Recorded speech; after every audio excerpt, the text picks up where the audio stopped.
혹시 사이버 보안 분야, 그중에서도 GRC 전문가가 되고 싶은데 어디서부터 시작해야 할지 좀 막막하셨나요? 바로 그런 분들을 위해서 거버넌스, 리스크, 컴플라이언스 커리어를 위한 아주 명확한 6단계 로드맵을 지금부터 딱 알려드릴게요. 자, 그럼 사이버 보안 전문가로 가는 길, 저랑 같이 한번 떠나볼 준비 되셨나요? 오늘 우리가 함께 살펴볼 이 로드맵은요, 사실 블루팀 리소시즈에서 제공하는 GRC 스터디 가이드를 바탕으로 만들어졌어요. GRC 분야에 첫 발을 내디디라는 분들께는 정말 핵심적인 지침서라고 할 수 있죠. 자, 오늘 우리가 살펴볼 내용입니다. 먼저 여러분의 GRC 커리어 로드맵 전체 그림을 보고 이어서 기초 다지기, GRC 마스터하기, 지식을 실무에 적용하기, 그리고 마지막으로 커리어 시작하기 순서로 진행해 보겠습니다. 자, 그럼 첫 번째 단계부터 시작해 볼까요? 바로 기초 다지기입니다. 뭐든지 기초가 튼튼해야죠. 성공적인 GRC 전문가는요, 탄탄한 사이버 보안 기본기 위에서 만들어지는 거거든요. 제일 중요한 핵심 개념부터 한번 짚고 넘어가 볼게요. 사이버 보안 공부를 시작하면 가장 먼저 만나는 개념이 있죠. 바로 CIA 트라이어드입니다. 모든 보안 정책과 결정은 사실상 이 세 가지 원칙에서부터 출발한다고 보시면 돼요. 여기서 말하는 CIA는 뭐 다른 게 아니고요. 바로 기밀성, 무결성, 그리고 가용성을 뜻합니다. 기밀성은 허가된 사람만 정보에 접근하게 하는 거고요. 무결성은 데이터가 중간에 바뀌거나 손상되지 않았다는 걸 보장하는 거죠. 마지막으로 가용성은 필요할 때 언제든지 시스템을 쓸 수 있어야 한다는 뜻이에요. 이 세 가지가 바로 정보 보안을 떠받치는 핵심 기둥입니다. 그렇다면 GRC는 정확히 뭘까요?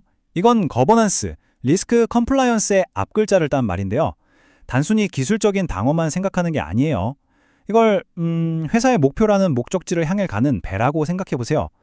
GRC는 그 배가 안전하게 항해할 수 있도록 방향을 정하고 암초 같은 위험을 미리 파악해서 피하고 항해 규칙을 잘 지키는지 확인하는 아주 종합적인 전략이라고 할 수 있습니다. GRC 업무는 그냥 맨땅에 헤딩하는 게 아니고요. 이런 잘 만들어진 표준 프레임워크를 기반으로 이루어집니다. 예를 들어서 ISO 20101, 이건 정보보호 경영 시스템의 국제 표준이고요. 니스트 프레임워크는 특히 미국 정부기관에서 널리 쓰이죠. 코비트나 코소 같은 프레임워크들도 마찬가지로 GRC 전문가라면 반드시 알아야 할 핵심 도구들이라고 할 수 있습니다. 그리고 이제 컴플라이언스 업무의 바탕이 되는 주요 법률과 규제들입니다. 아마 들어보셨을 거예요. 유럽의 개인정보보호법인 GDPR, 또 미국의 의료정보보호법 HIPAA, 그리고 기업의 재무 투명성을 위한 SOX 같은 것들이 대표적이죠. 이건 뭐 선택이 아니라 조직이 반드시 지켜야 하는 법적인 의무사항들입니다. 자, 기초공사는 끝났습니다. 이제 본격적으로 GRC의 세 가지 핵심 기둥, 바로 거버넌스, 리스크, 컴플라이언스에 대해서 하나씩 깊이 파고들어 볼 시간입니다. 먼저 거버넌스입니다.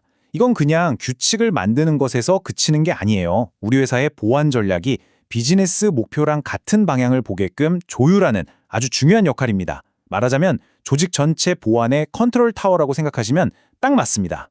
다음은 리스크 관리인데요. 이건 말 그대로 위험을 관리하는 거예요. 우리 회사에 닥칠 수 있는 위협들을 사전에 찾아내고 그게 얼마나 큰 영향을 미칠지 평가하고 또 그 위험을 줄이기 위한 조치를 취하는 이 모든 과정을 포함하죠. 비즈니스 영향 분석, 그러니까 BIA 같은 개념이 바로 여기에 속하는 겁니다. 리스크 관리하면 또 빼놓을 수 없는 대표적인 프레임워크가 바로 이 니스트의 RMF입니다. 이 6단계가 하나의 아주 논리적인 흐름을 가지고 있어요. 자, 보세요. 먼저 시스템이 얼마나 중요한지 분류하고 거기에 맞는 보안 통제를 선택해서 구현합니다. 그 다음엔 이게 제대로 작동하는지 평가한 후에 시스템 운영을 공식적으로 인가하고요. 마지막으로 계속해서 모니터링하면서 꾸준히 관리하는 거죠. 이 과정 자체가 GRC 실무의 핵심이라고 할 수 있습니다. 리스크를 평가할 때는요, 크게 두 가지 방법을 씁니다. 정성적 분석은 높음, 중간, 낮음처럼 전문가의 판단에 기대서 빠르게 위험 순위를 정할 때 아주 유용해요. 반면에 정량적 분석은 이 위험 때문에 우리가 얼마를 손해볼 수 있다처럼 실제 돈이나 구체적인 데이터를 사용해서 아주 객관적인 결정을 내릴 때 쓰이죠. 상황에 따라서 이 두 가지를 잘 섞어 쓰는 게 정말 중요합니다. 자, 마지막 기둥은 컴플라이언스입니다. 이건 아주 간단하게 말해서 우리가 법과 규칙을 잘 지키고 있습니다 라는 걸 객관적으로 증명하는 모든 활동을 말해요. 특히 외부 감사관들이 와서 검사할 때 당당하게 통과하는 게 컴플라이언스 팀의 핵심 목표 중 하나. 컴플라이언스는 산업마다 요구하는 게 조금씩 달라요.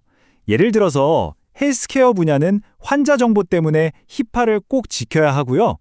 금융 분야는 신용카드 정보를 다루니까 PCI DSS를 반드시 준수해야 합니다. 그러니까 내가 가고 싶은 산업이 어떤 규제를 받는지 미리 파악해두는 게 아주 중요하겠죠. 자, 이제 머릿속에는 지식이 가득 찼습니다. 그럼 이걸 실제 써먹을 수 있는 기술로 바꿔야겠죠? 5단계, 이론은 실무에 적용하는 단계로 넘어가 보겠습니다. 실무 역량을 키우고 또 증명하는 방법은 여러 가지가 있어요. 예를 들면 서비스나우나 RSA 아처 같은 QRC 전문 도구를 다뤄본 경험, 또 직접 사고 대응 정책 같은 걸 한번 써보는 거죠. 그리고 가상 시나리오를 놓고 이럴 땐 어떻게 할까? 토론하는 도상훈련에 참여해보는 경험 같은 것들, 이런 게 전부 여러분의 이력서를 정말 빛나게 해줄 귀중한 자산이 되는 겁니다. 자, 드디어 마지막 단계입니다. 지금까지 쌓아온 여러분의 지식과 기술을 공식적으로 증명하고 꿈에 그리던 직정을 얻기 위한 커리어 시작 단계입니다. 여러분의 전문성을 공식적으로 인정해줄 핵심 자격증들입니다.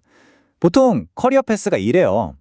입문 단계에서는 스큐리티 플러스로 전반적인 보안 지식을 증명하고요. 좀 더 경력이 쌓이면 리스크 관리에 특화된 CRISC나 IT 감사 전문 CISA를 땁니다. 그리고 관리자급으로 올라가면 보안 관리자 역량을 보여주는 CISM 같은 자격증을 취득하는 게 일반적인 테크트리라고 할 수 있죠. 자, 이렇게 해서 GRC 전문가가 되기 위한 6단계 로드맵을 처음부터 끝까지 한번 쫙 훑어봤습니다. 이제 공은 여러분에게 넘어갔어요. 여러분은 이 여정의 어떤 단계부터 시작하시겠어요? 오늘 제가 준비한 이야기는 여기까지입니다.